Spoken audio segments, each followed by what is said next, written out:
रेखा गुप्ता सरकार की दिल्ली में 1 साल पूरे होने जा रहे हैं। फरवरी 2025 में बीजेपी ने दिल्ली में विधानसभा का चुनाव जीता था और सारे जो अनुमान थे उसके विपरीत जाते हुए पार्टी लीडरशिप ने एक फॉर्मर स्टूडेंट लीडर, जो कि उनकी एक महिला नेता के रूप में उनकी एक छवि थी, रेखा गुप्ता को दिल्ली में मुख्यमंत्री का पद दिया था। और रेखा गुप्ता के बारे में ये कहा जाता है कि वो प्रधानमंत्री नरेंद्र मोदी जी की चॉइस हैं दिल्ली के मुख्यमंत्री के पद के लिए। इसीलिए लोगों को, पार्टी के कार्यकर्ताओं को और दिल्ली की जनता को उनसे बहुत सारी अपेक्षाएं हैं। रेखा गुप्ता सरकार के 1 साल पूरे होने जा रहे हैं और जैसे कि रेखा गुप्ता ने असेंबली में खुद ही कहा था कि पिछले 1 साल में उनके विपक्ष की बहुत कड़वी राजनीति को झेलना पड़ा है। विपक्ष ने रेखा गुप्ता के ऊपर मीम्स के द्वारा, सोशल मीडिया के पोस्ट के द्वारा उन पे बहुत ही कुटिल अटैक्स किए हैं उनके ऊपर। और रेखा गुप्ता के साथ मैं तो ये कहूंगा कि द आम आदमी party has not been very fair in launching such attacks against a person जो कि सरकार में अभी आए हुए 1 साल भी नहीं हुआ था। खैर, ये तो राजनीति है, विपक्ष की रणनीति क्या होगी ये रेखा गुप्ता तय नहीं कर सकती। हालांकि मैंने इस बात को उजागर इसलिए किया क्योंकि असेंबली के अंदर रेखा गुप्ता ने खुद ही इसके बारे में मेंशन किया था कि मेरे ऊपर जो है सो इस तरह के कुटिल अटैक्स किए जा रहे हैं। अब इनके सरकार की बात करें, 1 साल पूरे होने जा रहे हैं। दिल्ली में मौसम के अनुसार समस्या बदलती है। दिल्ली में जब विंटर्स आता है तो पॉल्यूशन की समस्या होती है, जब समर्स आता है तो पानी की समस्या होती है, जब बरसात आता है तो जल जमाव की समस्या होती है।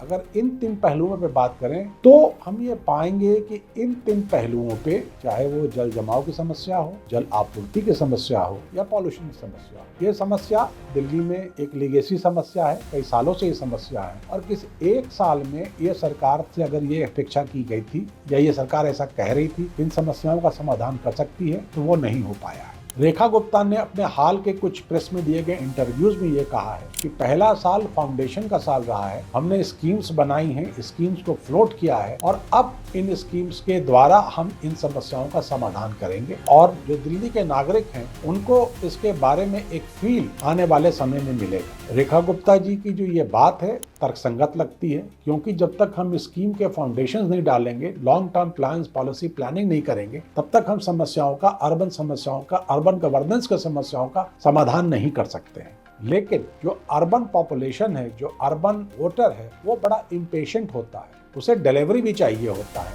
जल्दी डिलीवरी चाहिए होता है, वो किसी को बहुत समय देने को तैयार नहीं होता है। इसीलिए ये तो अच्छी बात है कि आज के तारीख में केंद्र सरकार और रेखा गुप्ता की जो राज्य सरकार है, इस दोनों के बीच में कोई टकराव नहीं है जो कि पिछली केजरीवाल सरकार और मोदी सरकार के बीच में थी। ये पॉलिटिकल हार्मोनी प्लानिंग में तो बहुत अच्छी बात है, लेकिन एग्जीक्यूशन में रेखा गुप्ता को अपने सरकार के पदाधिकारियों को संचालित करना पड़ेगा, उनमें स्फूर्ति डालनी पड़ेगी कि वो उनके प्लान्स और पॉलिसीज को इम्प्लीमेंट कर पाए। और जब डेवलपमेंट प्लान्स और पॉलिसीज बड़े मायने में इम्प्लीमेंट किए जाते हैं तो उससे शहर के अंदर डिसरप्शंस होता है। इन डिसरप्शंस को कैसे ओवरकम करें, इस पर भी ध्यान रखना पड़ेगा। जैसे कि अभी पीछे हुआ कि जनकपुरी में एक हादसा हुआ, रोहिणी में एक हादसा हुआ। ये डेवलपमेंट के कार्य यहाँ हो रहे थे जिसके रखरखाव में, साइट्स के रखरखाव में जो एक सावधानी बरतनी चाहिए थी, जो एक एहतियात बरतना चाहिए था, वो ठेकेदारों ने नहीं किया था, जिसके कारण ये हादसा हुआ और जिसका जो एक पब्लिक का एंगर था वो सरकार को भोगना पड़ा। सरकार को ये देखना पड़ेगा कि सरकार के पदाधिकारी सरकार के ठेकेदारों पर कड़ी नजर रखें, वो ना सिर्फ एक अच्छे प्रोजेक्ट की एक अच्छी डिलीवरी करें, लेकिन जो डिलीवरी का प्रोसेस जो है उसे भी फुल प्रूफ रखें और उसे भी मतलब कि पब्लिक सेफ्टी के पॉइंट ऑफ व्यू से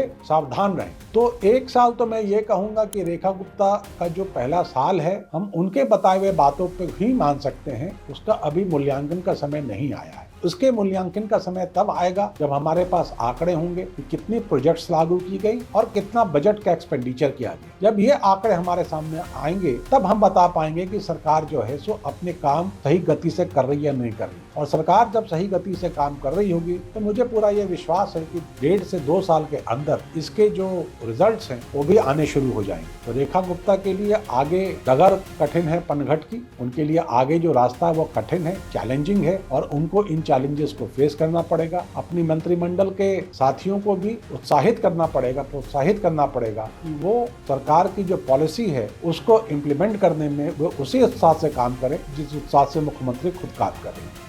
थैंक यू।